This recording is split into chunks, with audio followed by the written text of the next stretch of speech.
Silence karya Susaku Endo adalah salah satu mahakarya sastra religius psikologis paling mendalam, menggugah, dan menyayat hati abad ke-20. Ditulis oleh seorang novelis Katolik Jepang terkemuka, novel ini telah diadaptasi ke dalam layar lebar beberapa kali. Berlatar belakang Jepang abad ke-17, di masa Kesogunan Tokugawa, novel sejarah ini mengeksplorasi tema-tema berat mengenai iman, penderitaan manusia, pengkhianatan, dan yang paling membayangi, keheningan Tuhan di tengah-tengah penderitaan hambanya.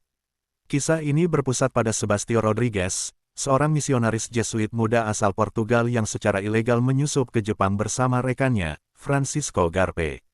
Misi mereka ganda, memberikan pelayanan sakramen secara senyap kepada para umat Kristen Jepang yang tertindas, serta menyelidiki kebenaran dari rumor yang mengguncang gereja Roma, bahwa mentor spiritual mereka yang sangat dihormati Pastor Cristobal Ferreira telah murtad mengingkari imannya setelah disiksa oleh otoritas Jepang.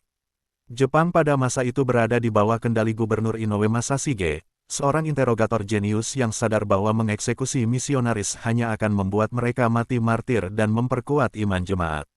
Maka, Inoue menggunakan taktik psikologis yang jauh lebih kejam, ia menyiksa para petani Kristen miskin di depan mata Rodrigues, dan berjanji akan membebaskan mereka hanya jika Rodrigues mau melakukan fumi, yaitu tindakan simbolis menginjak gambar Yesus atau Maria sebagai tanda murtad.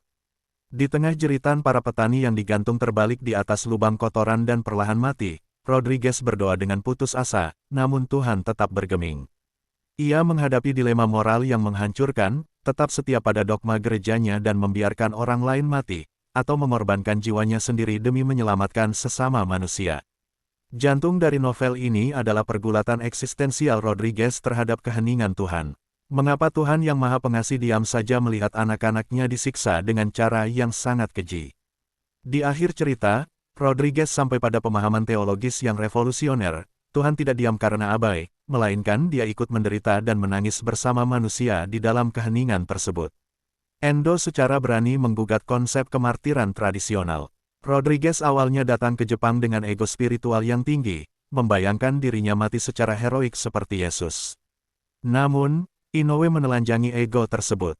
Menolak melakukan fumi demi menjaga kesucian diri sendiri sementara membiarkan orang lain disiksa justru digambarkan sebagai bentuk kesombongan terdalam. Tindakan menapakkan kaki di atas wajah Yesus, dalam konteks ini, bertransformasi menjadi tindakan kasih yang paling murni dan meniru kerendahan hati Kristus yang rela merendahkan diri demi manusia. Melalui karakter Ferreira yang telah murtad, Endo memunculkan metafora Jepang sebagai tanah rawa. Ferreira berargumen bahwa benih kekristenan Barat tidak akan pernah bisa tumbuh mengakar di Jepang. Apa yang disembah oleh orang-orang Kristen Jepang bukanlah Tuhan versi Eropa, melainkan sebuah adaptasi lokal yang telah terdistorsi oleh kultur dan kosmos mereka sendiri. Gaya penulisan Endo sangat ekonomis, atmosferik, dan penuh dengan detil-detil yang menyesakkan. Paruh pertama novel ditulis dalam bentuk surat-surat Rodrigues, sudut pandang orang pertama, membuat pembaca masuk secara intim ke dalam optimisme, keraguan, hingga kegilaan psikologis sang pastor. Paruh kedua bergeser ke sudut pandang orang ketiga yang dingin dan objektif, mencerminkan hilangnya identitas Rodrigues setelah ia terisolasi dari dunianya. Buku ini bukanlah sebuah pamflet propaganda agama, bukan pula sebuah manifesto anti-agama. Ini adalah sebuah eksplorasi psikologis yang sangat jujur mengenai batas terjauh dari kapasitas spiritual manusia. Susaku Endo berhasil menulis sebuah tragedi kemanusiaan yang universal. Buku ini meninggalkan pertanyaan moral yang mengganggu dan akan terus bergaung di kepala pembaca lama setelah halaman terakhir ditutup. Jika Anda berada di posisi Rodrigues, apakah Anda akan menginjak gambar itu?